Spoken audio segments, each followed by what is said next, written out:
Баршаңызға сәлем достар, менің каналыма қош келдіңіздер. Бүгін мен сіздерге бір жасағаннан шығатын чебуректердің рецептісімен бөлісемін. Чебуректер өте дәмді және сочны болып шығады.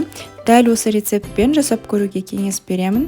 Және видеоны соңына дейін қарап, лайк басып каналға тіркелуді ұмытпаңыздар. Чебуректердің қамырын дайындау үшін ең алдымен ыдысымызға тұз, оған су құйып, жақсылап араластырамыз.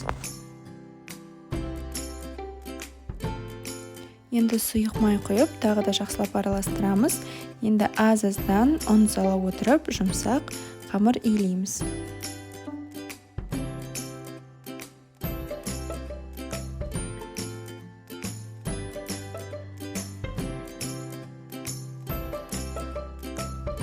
Қамырымыз дайын болды. Енді бетін жауып 15-20 минутқа қойып қоямыз. Енді чебуректің салмасын дайындаймыз. Ол үшін пияз, фарш, тұз, бұрыштың барлығын қосып, жақсылап араластырамыз.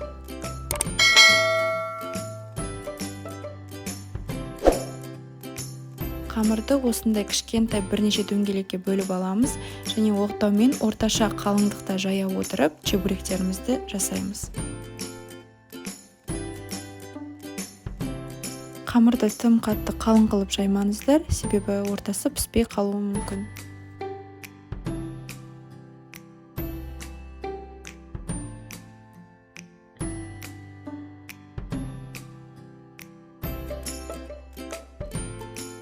Қызып тұрған майға салып, екі жағы қызарғанша қуырамыз.